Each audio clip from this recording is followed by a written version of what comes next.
Thank you very much, Martin, Minister Schmidt, ladies and gentlemen. I'll spare you from my French. When I arrived in Geneva last year, I'd been learning French online with Duolingo. And I ordered a pair of brown shoes at the department store, quite successfully. But I suddenly realized I needed to polish the shoes. And so I quickly used my Google Translate and said, "Je voudrais Polonaise," which I found out I was ordering a Polish person. I now realize Polish is "sig." I think that is the right word. So I won't even attempt to give my remarks in French. I think if one looks at the title of this academy, the Academy on Social and Solidarity Economy, I think one can change the heading to read Social and Solidarity Economy is the future of work. And after we listen to the remarks of the Honourable Minister and myself, I strongly believe that there is a much bigger role to play when we talk about the social and solidarity economy than what is happening at the moment. It's like coming to a church where we're preaching to the converted, most probably. Everybody here is interested and supporting, or most people, the social and solidarity economy. The trick is going to be how we brand and take it beyond these kind of discussions.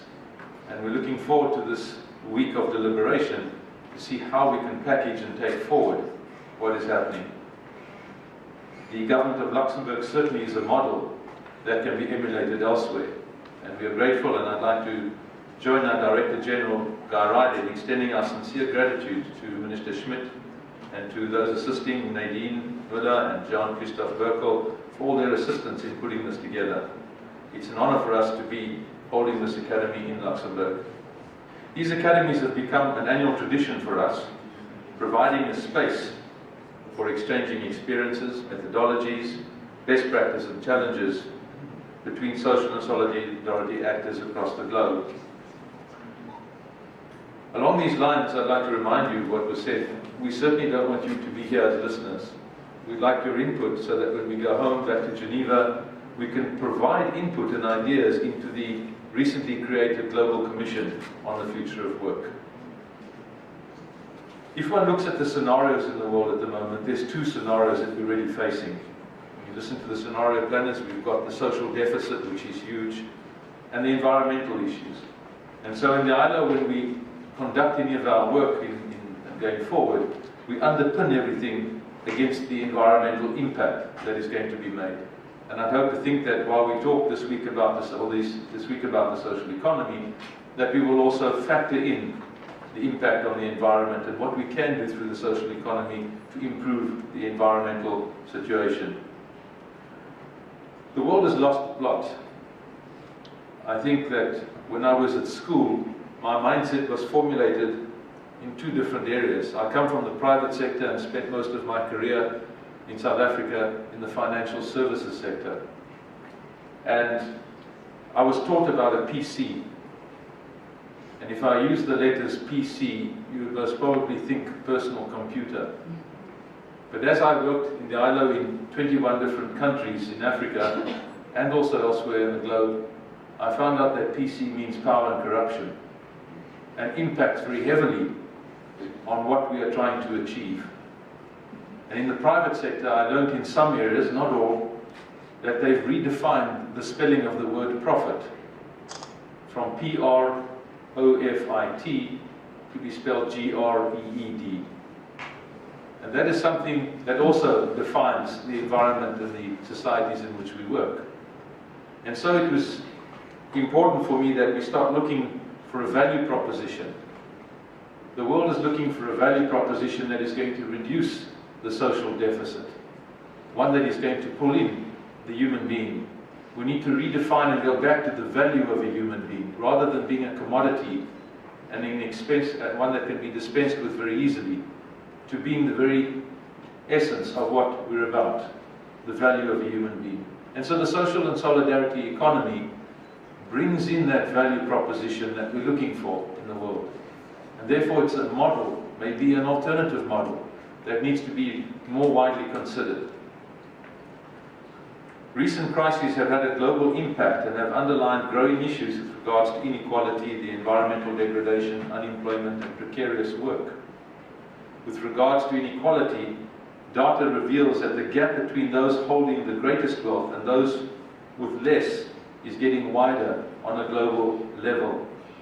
Recently, the Nobel Prize winner, Joseph Stiglitz, evidenced the relationship between this widening gap and lack of opportunity, where he mentioned, among other things, that in the United States, 2 families possess the equivalent wealth to that of 155 million American citizens, which is some 44% of the country's population.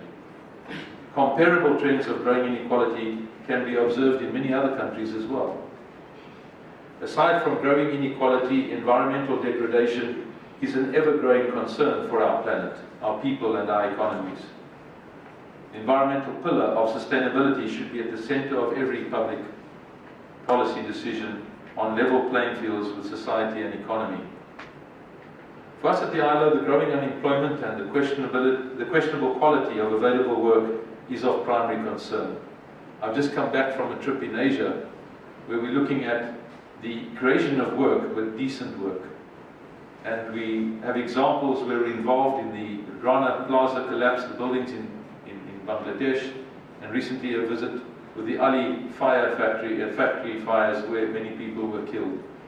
And so these are 2 that have come into the press, but I can assure you there are so many more stories to tell of horrific situations, of how people in the working situation are being prejudiced or injured. For us at the ILO, in particular, youth under 25 years of age have lower probability of finding decent work compared to adults.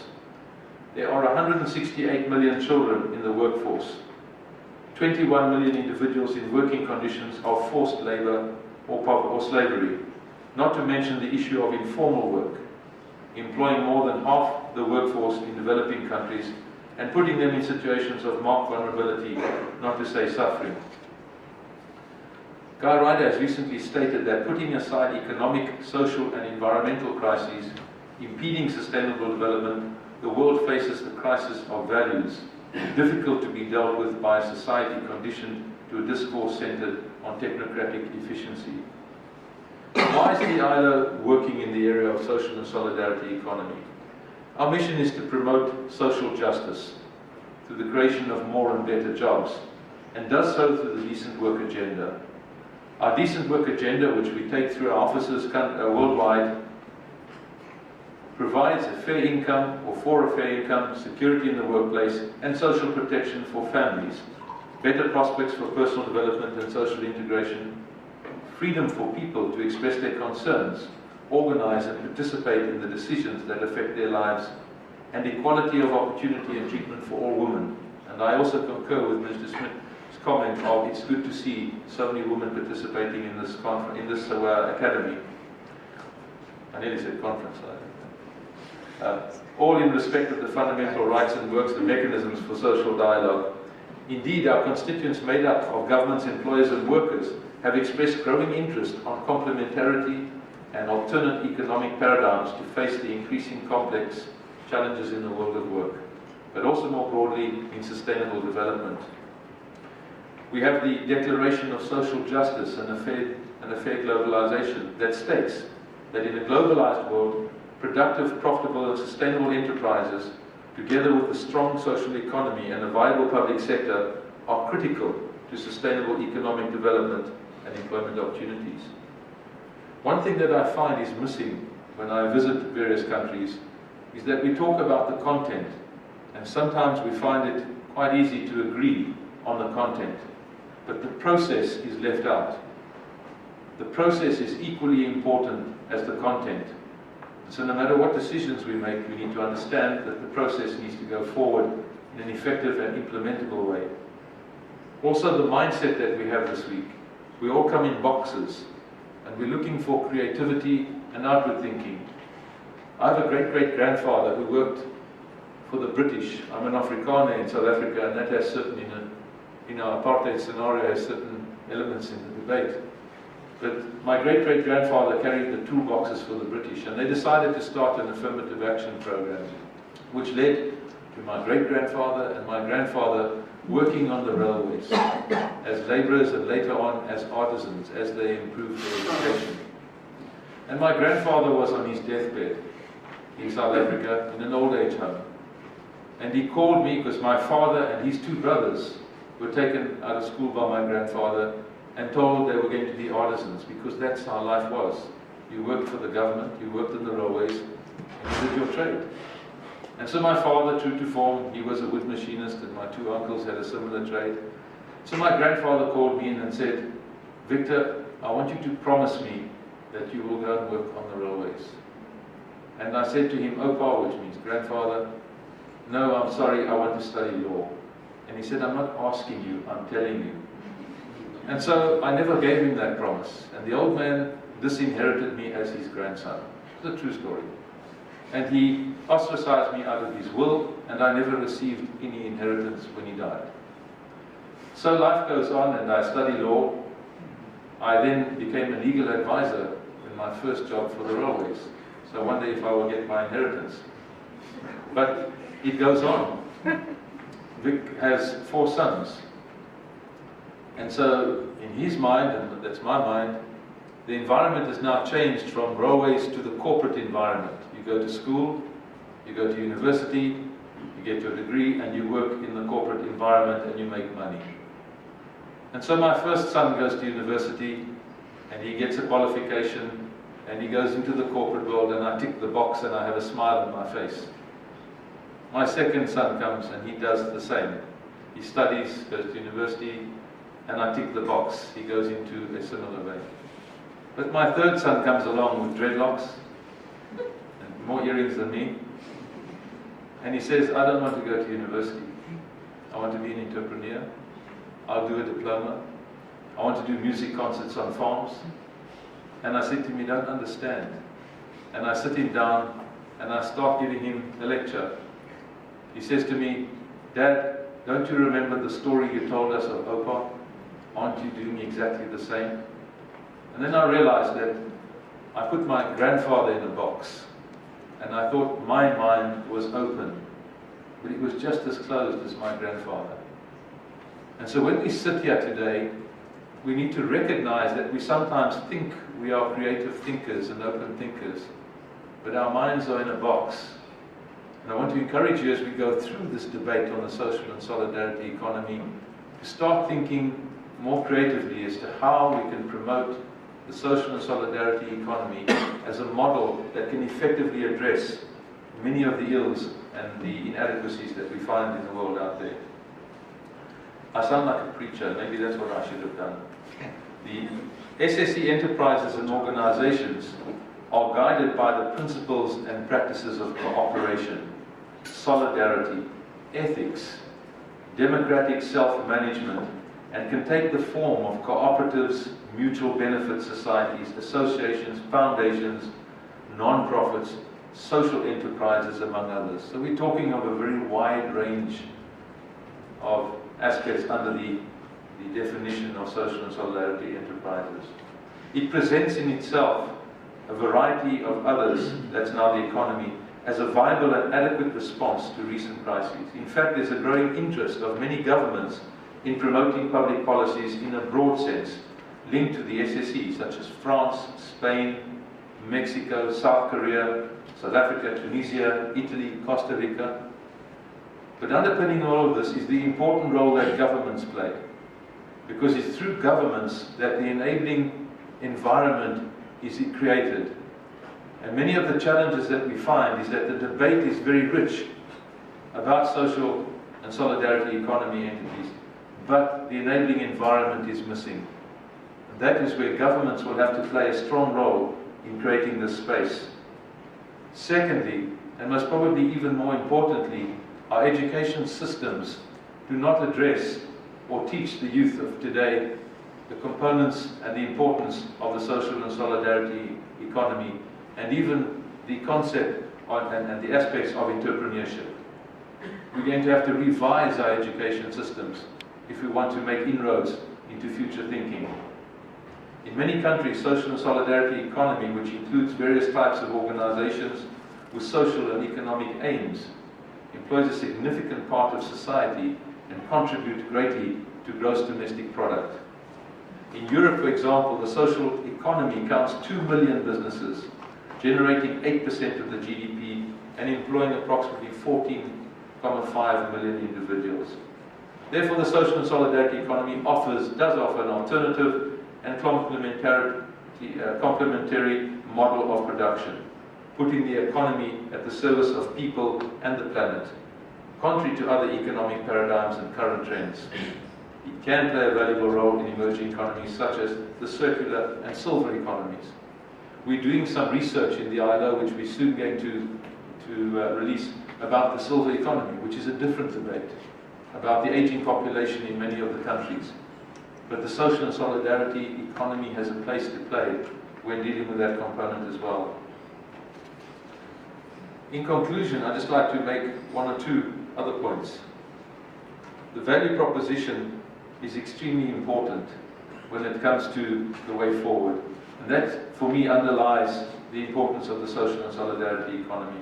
The rapid and profound changes in the world of work, namely due to the aforementioned crises that I've listed, but also due to migration, the technology, which Mr. Smith referred to, and other challenges are of primary concern. It is due to these challenges that the ILO Director General Guy Ryder has launched the Future of Work Centenary Initiative. There's going to be an interesting exercise after the break, which looks at two sides, on the negative side and the positive side. In South Africa, we have a story. This is my last, I've got two little remarks to conclude on. There was a time when we were discussing how to move from an apartheid era to a democracy. And so we had two leaders in our country, and most of you will recognize the names. We had the outgoing president who handed over power for the apartheid regime, President de Klerk. And we had on the other side a religious leader, Bishop Tutu, who was very outspoken and one of the leaders in bringing down the apartheid system. And so they were often quoted on television and radio, but felt they were being misquoted.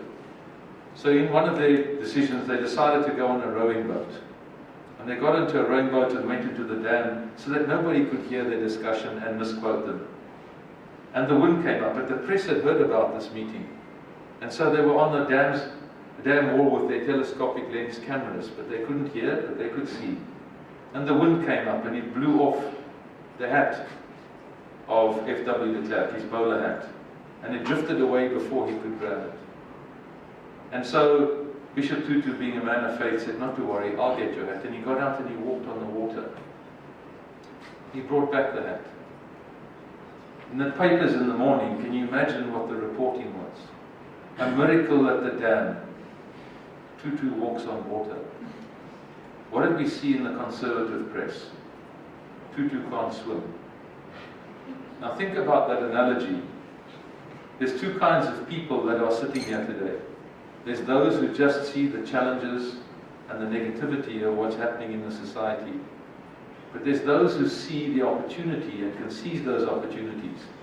That's what we're looking for.